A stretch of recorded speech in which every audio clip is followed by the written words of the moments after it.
15 Tammuz aujourd'hui. On va parler de la Iloula de Rabbi Haim Ben Attar, alav Shalom, décédé 1743, il y a 276 ans en arrière, qui était la même génération du Baal Shem Tov. Baal Shem Tov, c'était la Chassidoute en Ukraine, et Rabbi Haim Ben Attar, quand il est décédé, c'était à la fin de Shabbat. Le Baal Shem Tov était de l'autre côté du monde, en plein Souda Shlishit, et il a dit à ses élèves, Kaba Ner Ma'aravi, la bougie de ouest du peuple d'Israël, elle s'est éteinte. Avant de terminer avec les grandes ségoulottes qu'il y a, si chacun peut étudier un petit peu Orach Chaim HaKadosh, même une fois par semaine, ce qu'il a écrit sur la paracha, on va partager quelque chose de son nom dans notre paracha. Après l'accident des 24 000 morts dans la fin de la paracha de Balak, dans la paracha de Pinchas, Hachem lui demande de compter tout le monde. Et au milieu, il y a le compte de la tribu Yehuda. Ovnei Yehuda, Aïr Veonan, Vayamot Aïr Veonan. Et les enfants de Yehuda, Orach Chaim HaKadosh explique, Yehuda, c'est les juifs, Yehudi. Les enfants de Yehuda, il avait deux, Vayamot, ils ont été éliminés. Aïr et Onan, c'est qui les deux? C'est les deux temples qu'ils ont été éliminés parce qu'on a fait le mal. Et les deux, ils ont fait des péchés à l'époque. Ils ne voulaient pas que leur femme vieillit, donc il y a eu manque de tsniout et perte de semences, etc. Mais le Orach Chaim HaKadosh, il dit, il y a le troisième qui arrive. Shelah.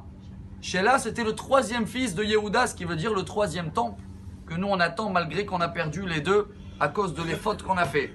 Shelah, ceux-là qui aiment les initiales, c'est en hébreu Shenivke lefi ha'avar.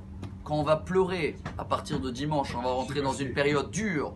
Un jeune, le 17 Tammuz, il est repoussé à dimanche. Et pendant 3 semaines, il n'y a pas de musique, il y a moins de mariage.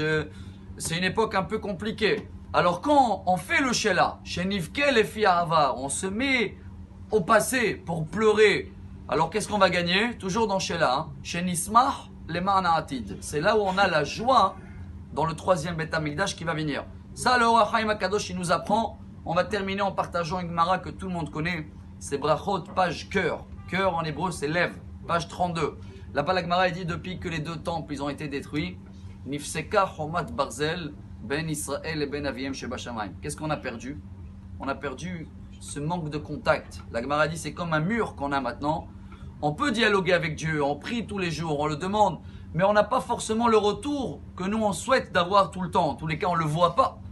Alors si on va bien prier, on va bien comprendre ce qu'il dit l'Orach Chaim HaKadosh, on va bien essayer de prendre ces 3 semaines avec toutes les règles, qu'on ne va pas les partager tout de suite, parce qu'on souhaite qu'ils seront annulés. Mais à partir de dimanche, chacun qui peut et qui doit jeûner, alors bon jeûne, et comme ça, Bezrat Hashem, très vite, ces 3 semaines, Misrot Orach Chaim HaKadosh, et on termine avec les ségoulottes qu'on a dit.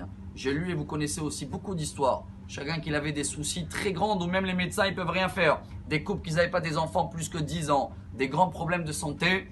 Étudier un petit peu le commentaire de Orach Chaim sur la Torah minimum une fois par semaine.